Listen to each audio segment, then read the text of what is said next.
Hola, bienvenidos a este análisis del material original. Hoy vamos a tirar de la manta para revelar los mecanismos ocultos y las feroces batallas institucionales que dictan, literalmente, cómo se escribe nuestro pasado.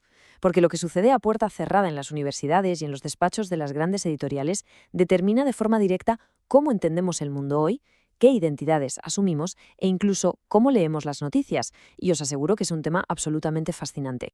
Para arrancar, hay una advertencia brutal del pensador Paul Valéry que da justo en el clavo. Él decía que la historia no es un simple pasatiempo inofensivo para los domingos por la tarde, ¿no? La define como el producto más peligroso que la química del intelecto haya elaborado. Es una herramienta de un poder inmenso y súper volátil. Puede moldear identidades, legitimar gobiernos o incluso desatar revoluciones.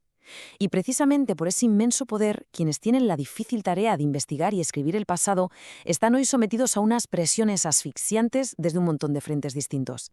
Y claro, esto nos lleva a una paradoja buenísima. A ver, pensadlo un segundo. Si la historia nos flipa tanto ahora mismo, ¿por qué los propios historiadores dicen estar atravesando una crisis profundísima? Porque por un lado, el apetito que tenemos por el pasado es insaciable. Consumimos canales temáticos, revistas, novelas históricas a todas horas. Pero entre bambalinas, los profesionales están experimentando una desintegración total de su identidad y su propósito. Para entender esta locura de contradicción, tenemos que analizar todo el ecosistema desde la base. Y la hoja de ruta para este análisis va a ser muy directa. Empezaremos viendo esa gran paradoja de la historia. Luego nos meteremos en el mercado laboral universitario. Pasaremos a ver qué pasa con la historia en los medios. Analizaremos la batalla por la verdad pura y dura y acabaremos rastreando las raíces de este debate científico. Así que vamos directos al primer punto, la gran paradoja, ese boom imparable del público frente a la desintegración de la profesión. Es que es muy fuerte. Por un lado, estamos literalmente en una edad de oro para los consumidores.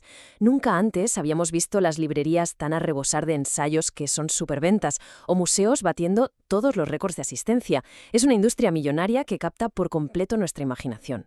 Pero rascas un poco la superficie y la realidad para los investigadores es sorprendentemente oscura. Se enfrentan a una fragmentación brutal por cambios institucionales muy agresivos que amenazan con destruir lo que significa ser un profesional de la historia hoy en día. Es un choque de trenes total entre lo que consumimos en masa y la pura supervivencia en la academia. Y eso nos lleva al segundo punto clave del análisis, el mercado laboral universitario, porque al final hay que hablar de economía. Fijaos, la base material de toda esta crisis es puramente económica y demográfica. Si nos remontamos a la posguerra, en los años 50 y 60, la universidad vivió un boom alucinante. Se abrieron departamentos enteros y contrataban gente a un ritmo sin precedentes. Era la época dorada de la academia. Pero claro, todo lo que sube baja. En los años 70 y 80, el grifo se cerró de golpe. Hubo una congelación de contrataciones brutal que dejó en la calle a una generación entera de mentes brillantes. Y el problema es que desde los 90 a hoy nos hemos quedado estancados. La disciplina está en una fase donde las instituciones apenas contratan para cubrir las jubilaciones, creando un cuello de botella asfixiante para cualquier nuevo talento que intente entrar. ¿Y qué pasó con este colapso económico? Pues que rompió la profesión en dos mundos completamente distintos. Un montón de historiadores que se quedaron fuera tuvieron que rodear esa especie de fortaleza universitaria para buscarse la vida. Y oye, eso impulsó una explosión increíble de la historia pública en museos, archivos y empresas privadas. Pero, ¿y los que se quedaron dentro? Los afortunados que consiguieron plaza acabaron ahogados en papeleo, comités y unas cargas docentes masivas. Y lo que es peor, su trabajo investigador fue prácticamente secuestrado por las métricas.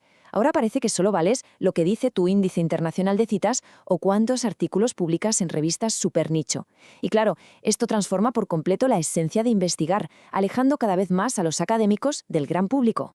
Pasamos ahora al tercer asalto de este tema. ¿Qué pasa cuando la historia choca de frente con los medios de comunicación? Porque fuera de las aulas, amigos, hay una guerra territorial tremenda por ver quién tiene la legitimidad. Por un lado, el material original nos habla del historiador, periodista.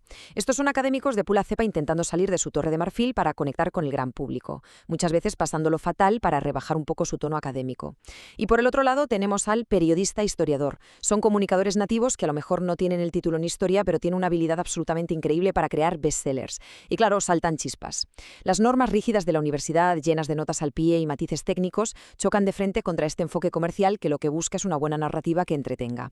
La tensión por decidir quién es el verdadero dueño del pasado se corta con un cuchillo. Y lógicamente, el sector editorial no se va a quedar callado en toda esta guerra. Cuando los universitarios critican que a los libros más vendidos les falta rigor o son puro sensacionalismo, las editoriales salen con uñas y dientes a defender a sus autores estrella. De hecho, argumentan, y esto es textual del material, que sus escritores populares son víctimas de un complot de investigadores celosos que envidian su capacidad para instruir y entretener. Menudo dardo. Es un choque frontal de paradigmas, los autoproclamados guardianes del rigor y el método científico contra la fuerza imparable de las ventas y las ganas que tiene el público de leer historias que enganchen. Nos adentramos en el cuarto bloque. Y aquí nos ponemos un poco más filosóficos porque vamos a hablar de la mismísima batalla por la verdad. Resulta que, a nivel teórico, la disciplina tiene montado un campo de batalla epistemológico brutal en su interior. Es que ni siquiera se ponen de acuerdo en qué es realmente la verdad histórica. Por un lado tenemos a los llamados tradicionalistas. Ellos defienden a muerte la objetividad estricta, creen en contar los hechos de forma neutral, centrándose casi siempre en grandes líderes, figuras clave y eventos políticos decisivos. Pero en la otra esquina del ring están los modernistas. Ellos te dirán que eso de la objetividad pura es un mito, que es imposible. Sostienen que cualquier relato histórico se construye desde la subjetividad de quien lo escribe en el presente, siempre con intenciones políticas de fondo, y prefieren centrarse en deconstruir la historia oficial y sacar a la luz a las minorías. Toda esta evolución teórica y este giro lingüístico han forzado a la historia a expandir sus fronteras una barbaridad. Y menos mal, porque esto ha abierto la puerta a incluir temas y grupos que antes ni asomaban por los libros de texto. Ahora se habla de género, de multiculturalismo y se reivindica por fin el papel histórico de las clases populares. Y ojo, aunque esto ha enriquecido muchísimo cómo entendemos nuestro pasado humano, dándole un montón de matices fascinantes, el daño colateral ha sido una fragmentación enorme. Aquella idea tan reconfortante de tener un relato nacional único, ordenadito y sin fisuras, pues simplemente ha saltado por los aires para dejar paso a un montón de voces diferentes que a menudo chocan entre sí. Y llegamos al quinto y último punto del recorrido, las raíces de este debate, porque todo esto tiene una historia en sí misma. Seguro que pensáis que todo este jaleo es cosa de ahora, del Internet y las redes sociales, ¿verdad? Pues para nada. Las semillas de este debate tan intenso se plantaron en el siglo XIX. Ya entonces, sociólogos como Emil Durkheim, con su positivismo naturalista, intentaban que la historia fuera casi como la física o la química. Querían descubrir leyes universales y datos duros, relaciones súper objetivas. Pero al mismo tiempo, pensadores como Wilhelm Dilthey y la escuela de la hermenéutica decían exactamente lo contrario.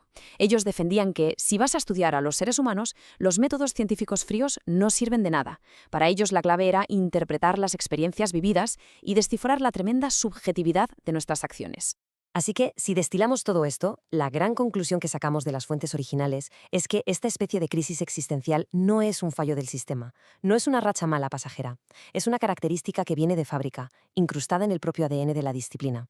Ese tira y afloja constante entre querer ser una ciencia exacta e irrefutable con un montón de datos y la necesidad vital de entender las pasiones, contradicciones y el caos de la experiencia humana, es en realidad el motor de la historia. Es la gasolina que lleva décadas oxigenando y haciendo avanzar a toda la profesión.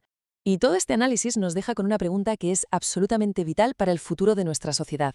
¿Quién se va a quedar con la autoridad para escribir la historia de nuestro mañana? Ha quedado clarísimo que lo frágil que es el empleo en la universidad, las peleas a muerte en los medios por la audiencia y las profundas diferencias filosóficas están condicionando al 100% la producción del saber. Y son estas mismas tensiones, invisibles para la mayoría de nosotros, las que van a decidir cómo nos recordarán las generaciones del futuro, a qué héroes pondrán en los pedestales y qué lecciones van a sacar de nuestro presente. Es un recordatorio fascinante, ¿no creéis? La historia no descansa nunca y para nada está escrita del todo. Hasta la próxima.